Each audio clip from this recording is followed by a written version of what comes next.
നമസ്കാരം. ഫുക്രിയിലേക്ക് സ്വാഗതം. ലോകകപ്പിൽ ജർമ്മനി കഷ്ടിച്ച് വിജയിച്ചു, അങ്ങനെ തന്നെ പറയാൻ കഴിയുള്ളൂ. കാരണം ഐവറി കോസ്റ്റുമായുള്ള മത്സരത്തിൽ ഇഞ്ചുറി ടൈമിൻ്റെ സാധാരണ സമയം കഴിഞ്ഞ് ഇഞ്ചുറി ടൈമിൻ്റെ 4ാമത്തെ മിനിറ്റിൽ അടിച്ച ഗോളിലാണ് ജർമ്മനി ജയിച്ചത്. 1-നെതിരെ 2 ഗോളുകൾക്കാണ് ജർമ്മനിയുടെ വിജയം. കളിയിൽ ജർമ്മനിയെ ഞെട്ടിച്ചുകൊണ്ട് ആദ്യ ഗോൾ അടിച്ചത് ഐവറി കോസ്റ്റ് ആയിരുന്നു. 30ാമത്തെ മിനിറ്റിൽ കെസ്സിയാണ് ഐവറി കോസ്റ്റിനെ മുന്നിലെത്തിച്ചത്. പിന്നീട് അങ്ങോട്ട് ജർമ്മനി നിരന്തരം ഗോളിനായി ശ്രമിച്ചെങ്കിലും ഒന്നും നടന്നില്ല. ആദ്യ പകുതി അവസാനിക്കുമ്പോൾ 1-0 ഐവറി കോസ്റ്റ് മുന്നിലായിരുന്നു. പിന്നീട് 2ാം പകുതിയിൽ 68ാമത്തെ മിനിറ്റിൽ ഉണ്ടവ് ആണ് ജർമ്മനിക്ക് വേണ്ടി സമനില ഗോൾ അടിച്ചത്.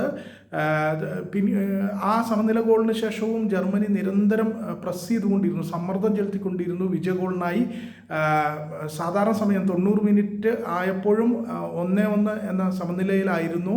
അപ്പോൾ എല്ലാവരും കരുതിയത് സമനിലയിൽ കളി അവസാനിക്കുമെന്നാണ്. എന്നാൽ 94ാമത്തെ മിനിറ്റിൽ, അതായത് ഇഞ്ചുറി ടൈമിൻ്റെ 4ാമത്തെ മിനിറ്റിൽ ഉണ്ടവ് തന്നെ, നേരത്തെ ഗോളടിച്ച് സമനില നേടിക്കൊടുത്ത ഉണ്ടവ് തന്നെ 2ാമത്തെ ഗോളും അടിച്ച് ജർമ്മനിയെ രക്ഷപ്പെടുത്തി, ജർമ്മനിയെ വിജയത്തിലേക്ക് നയിച്ചു.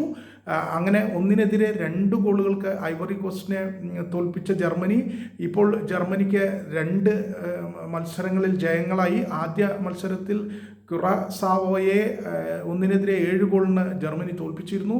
ഇപ്പോഴിതാ ഐവറി കോസ്റ്റിനെയും ജർമ്മനി തോൽപ്പിച്ചു. ഇതോടെ 6 പോയിന്റ് ആയി ജർമ്മനി മിക്കവാറും നോക്കൗട്ടിൽ എത്തുമെന്നുള്ള ഉറപ്പായി. ജർമ്മനി നോക്കൗട്ടിൽ കടക്കുമെന്ന ഉറപ്പ് വരുത്തിക്കൊണ്ടാണ് ഈ മത്സരം അവസാനിപ്പിക്കുന്നത്.